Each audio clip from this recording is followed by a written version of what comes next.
Chinese financial institutions establish grassroots armed units, raising fears of crackdown on protests. Assailant indiscriminately attacks across 3 Shenyang streets, 13 reported dead. Frequent odd events in Beijing signal imminent major event? Blinken departs Shanghai for Beijing, U.S.-China relations brace for further turbulence. Countdown to U.S. ban, understanding potential TikTok buyers and future direction. EU launches investigation into China's medical device market. It's all covered in today's China Truths. Chinese financial institutions establish grassroots armed units, raising fears of crackdown on protests. Previously, the so-called People's Armed Departments, PADs, were established only in various state-owned and private enterprises as well as universities across mainland China. Currently, these have also appeared in financial institutions. The Industrial and Commercial Bank of China's ICBC, Shanghai Provincial Branch recently launched its PAD, marking the first of its kind among China's financial institutions. On April 23, Shenyang City Broadcasting reported the inauguration of the People's Armed Department at the ICBC in Shanghai on April 19. The ceremony was attended by Major General Lang Jia, Deputy Commander of the Shanghai Military Region, Bo Lai, President of ICBC's Shanghai Branch, the Commander of the Shenyang Garrison, and the Deputy Mayor and Standing Committee member of Shenyang. A member of Shenyang's Standing Committee highlighted that this initiative reflects Xi Jinping's strong military thought at the city level. According to a recent report by Caixin, quoting a senior official at a major state-owned bank, some bank security departments handle local militia duties part-time, and some bank staff participate in militia training. Furthermore, foreign analyses based on data released by CCP and corporate sources show that dozens of state enterprises have now established PADs. For example, on September 28, 2023, the establishment of a PAD by the Shanghai Urban Investment Group, a state-owned company focused on real estate and investment, caught wide attention. The ceremony was notably attended by 4 military officers and 3 executives from the company, which was sarcastically noted online as a preparation against troublesome citizens. Originally established in June 1950 during Mao Zedong's leadership, PADs were a feature of China's administrative structure at the county and city district levels until they were incorporated into the military system on April 1, 1996. Though PADs became less active and visible following the CCP's reform and opening policies, they still exist in various institutions. International observers have commented on this phenomenon. Timothy Heath from the Rand Corporation commented that the activation of PADs signals CCP leadership's concerns over domestic stability. Andrew Scoble of the U.S. Peace Research Institute has indicated that the resurgence of PADs, especially in state enterprises directly managed by the military, is primarily to handle potential protests due to the current economic conditions. Data from the Hong Kong-based nonprofit China Labor Bulletin revealed that in 2023 there were 1,794 recorded incidents of worker collective action, more than double the previous year's figure. The manufacturing sector experienced a particularly sharp rise in strikes and protests, while the construction sector continued to see the highest number of incidents, and the service sector also saw significant activity. Assailant indiscriminately attacks across 3 Shenyang streets, 13 reported dead. On X platform, on April 24, users shared videos and images of a brutal stabbing rampage that unfolded in Shenyang, Liaoning, where a suspect reportedly attacked pedestrians randomly, cutting down 3 streets and resulting in 13 deaths and 9 injuries, most suffering from neck wounds. The incident occurred at the Pattaya Sauna on South 6th Road, Qishan Street, Tieshi District.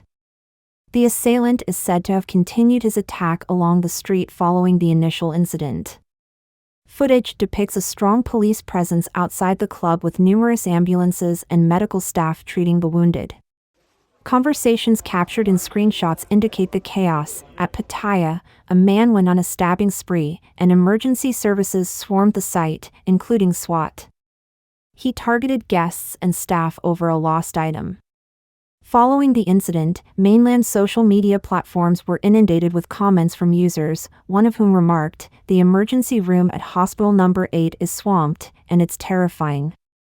On the same day of the incident, the Tieshi branch of the Shenyang Public Security Bureau issued a statement, saying that the suspect had injured a staff member over a billing dispute and fled. By 12:13 p.m., the suspect, Wang, a 32-year-old male, was in custody. The wounded were hospitalized, and an investigation is underway. In reaction to the police statement, a Weibo user commented, "The announcement avoids the real issues, which is more frightening than the crime itself. Another layer of trust is lost." Another noted, "Posts about the death toll were deleted, and the top trending comment is about boxing. Weibo, you're invincible." Concerns online echo, "My God." It's a nightmare for anyone on the street. You never know when an unstable person will emerge and start slashing randomly. It's horrifying. Now even going out shopping is anxiety-inducing for everyone. Such an injustice for pedestrians. Frequent odd events in Beijing signal imminent major event? China is currently experiencing a series of unusual celestial events against a backdrop of various challenges faced by the Chinese Communist Party. On the evening of April 22, residents of Harbin in Heilongjiang province witnessed the sun turning blood red, a phenomenon that also colored the clouds red. This event is among several strange celestial occurrences reported across China since the start of April. However, this was not an isolated incident. That same day, similar red suns were seen in Nanjing, Jiangsu, and Yantai, Shandong, and earlier on April 15, Wuhan reported a red sky. Such events have been noted since 2022. Historical texts suggest red skies are a bad omen. For instance, Tang Dynasty's Li Chunfeng wrote in E.C. Zhan that red skies could foretell the emergence of self-declared leaders and severe droughts causing widespread famine and desolation. According to commentator Yang Ning, on the night of April 20, several Beijing residents filmed fast-moving flashes and large beams of light in the sky. That evening, fiery objects believed to be meteorites were seen falling in Qinhuangdao, Hebei, and Beijing. In Chinese culture, meteorites are often seen as harbingers of the deaths of significant figures, with notable instances in 1976 and shortly before Deng Xiaoping's death in 1997. Additionally, from April 19 to 22, an eerie green sky was observed in Qingyuan, Guangdong, and Qingde, Hebei. Historically, such skies have been seen as forewarnings of turmoil, as was the case with King Zhao of Zhou, who died the same year he witnessed it.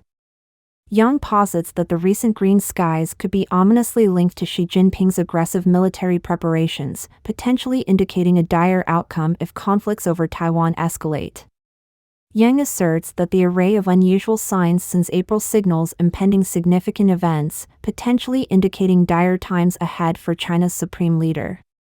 Currently, Xi Jinping faces significant pressures, notably from the United States. With Secretary of State Antony Blinken's recent arrival in China, he brings a stern warning: continued support for Putin could lead to harsh sanctions from the West, including potentially severe economic repercussions. Observers are keen to see how she will navigate these challenges. In an analysis by Liang Jing for Radio Free Asia, he speculates that she is unlikely to concede to U.S. demands, predicting that U.S.-China tensions will only intensify. Liang suggests she may adopt a wait-and-see approach, remaining outwardly defiant but strategically passive, anticipating the upcoming U.S. elections and developments in the Ukraine conflict. Liang also raises a pressing concern: as global and domestic pressures mount, could a desperate scenario prompt Xi to consider military action as a diversion from domestic issues, akin to Putin's strategy? This is a critical question that the international community continues to scrutinize closely. Blinken departs Shanghai for Beijing, U.S.-China relations brace for further turbulence. As previously reported, U.S. Secretary of State Antony Blinken's arrival in Shanghai on Wednesday, April 24, was met with a noticeably downgraded reception compared to his previous visit. Notably, despite the CCP officially stating that Blinken's visit was at the invitation of Foreign Minister Wang Yi, Blinken's first stop was strategically set in Shanghai. Meanwhile, Wang Yi was in Beijing meeting with Hungarian Foreign Minister Peter Szijjártó. On April 8, the CCP rolled out the red carpet for Russian Foreign Minister Sergei Lavrov during U.S. Treasury Secretary Janet Yellen's concurrent visit. These moves suggest a cooling of diplomatic relations between the U.S. and China. Although Blinken had announced on X platform before leaving that he was set for intensive face-to-face diplomatic activities in Shanghai and Beijing, his first day in Shanghai lacked any formal Chinese welcome. He reportedly spent the evening sampling local cuisine and watching a basketball game with the U.S. ambassador to China, later posting a selfie video to reiterate his visit's goals and underscore the importance of direct communication. Reacting to the lukewarm reception, Hu Shijin, former chief editor of the Global Times, a CCP-aligned publication, commented on Platform X in English, stating that the absence of a red carpet at Shanghai airport suggested Blinken's visit was more of an imploring journey. On the afternoon of the 25th, Blinken departed Shanghai for Beijing, continuing his diplomatic visit. It's widely expected that he will meet with Xi Jinping during this trip. However, to date, the Chinese Communist Party has yet to disclose his official schedule. At the same time, the U.S. Senate approved support for Ukraine, Israel, Taiwan, and legislation targeting TikTok. President Biden signed these bills into law on the 24th, allocating $8 billion in military aid for Taiwan and the Indo-Pacific region, reducing the CCP's ability to influence the U.S. via TikTok.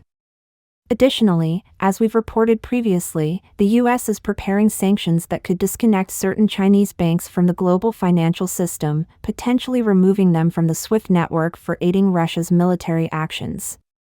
Adding more tension, earlier this month, under the fiscal year 2023 National Defense Authorization Act signed by Biden in December last year, the CIA was tasked with detailing the wealth and corrupt activities of 205 top CCP leaders, including Xi Jinping and Li Cheng, and making this information public. U.S.-China relations brace for further turbulence. Meanwhile, the United States, Japan, and the Philippines held a trilateral summit recently, followed by joint military exercises off the Philippine coast that also included French participation. This activity was reported by Radio France Internationale as a sign of the U.S.'s strong commitment to strengthening its alliances in Asia and supporting the Philippines' claims in the South China Sea. The New York Times cited Xia Tao, dean of the School of International Relations at Beijing Foreign Studies University, who remarked, "When you add up all these negative developments, what emerges is a particularly discouraging picture of current U.S.-China relations." Additionally, Cornell University's Alan Carlson commented on the minimal diplomatic wiggle room remaining between the U.S. and China, attributing it to increasing public hardline stances and deep-seated mistrust. He likened the situation to a pot ready to boil over with just a slight increase in tension. Overall, these developments suggest that U.S.-China relations may be heading towards further turbulence. Countdown to U.S. ban, understanding potential TikTok buyers and future direction. On April 24, President Joe Biden signed a series of bills into law, among them a mandate for TikTok to sever ties with its Chinese parent company, ByteDance, or face a ban in the U.S. The legislation gives TikTok 9 months to find a non-Chinese buyer, with the possibility of a 90-day extension by the White House. During this period, TikTok can continue to operate for its 170 million U.S. users.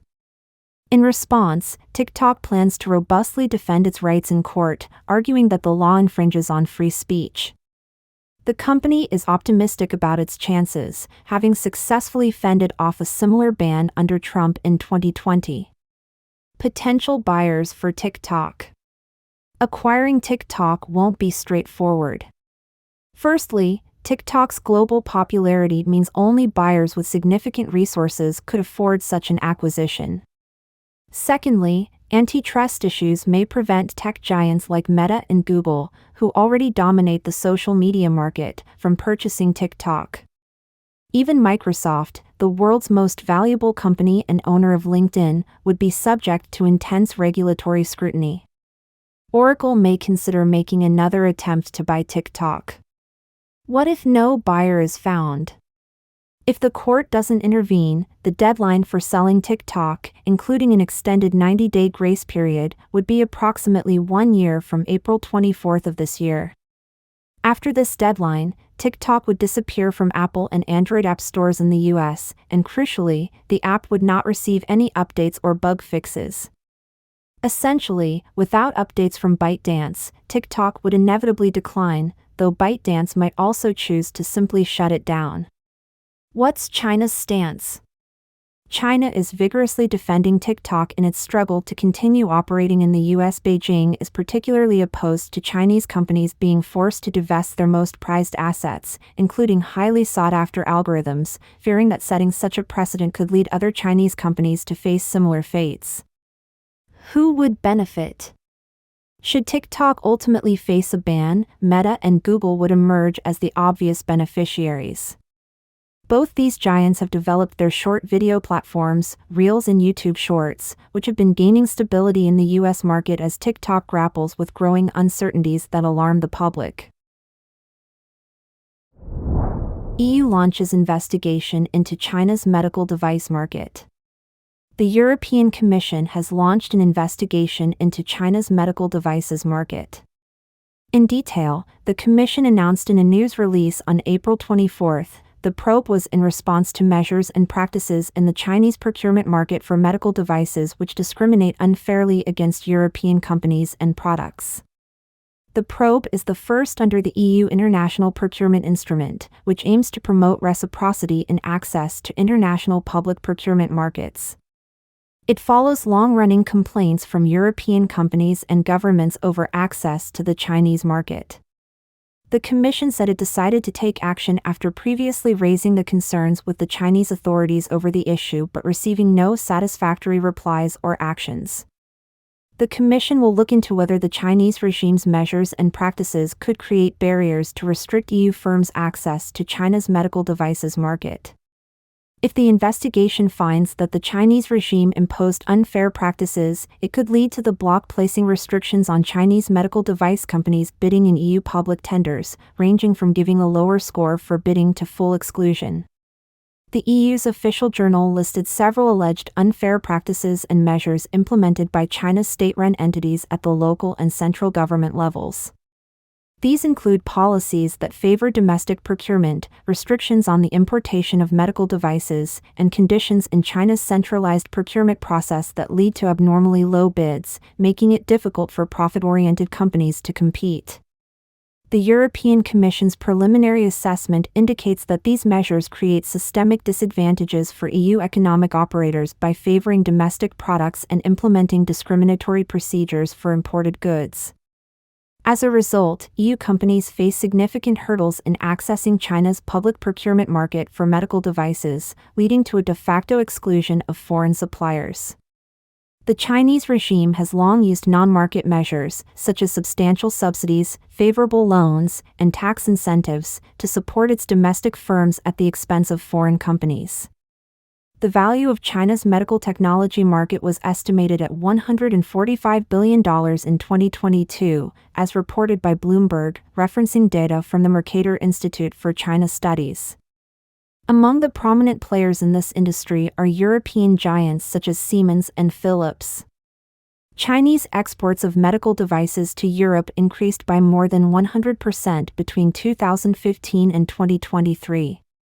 MedTech Europe, a trade group representing Europe's medical technology sectors, indicated that the Chinese regime's centralized procurement and the Buy China policies make market access for EU firms challenging. Let us know your thoughts on today's topic by leaving a comment below. If you found this video helpful, please share it with a friend. It inspires us to continue creating more quality and reliable content. Don't forget to like and subscribe for more interesting insights from China Truths. Thanks for tuning in.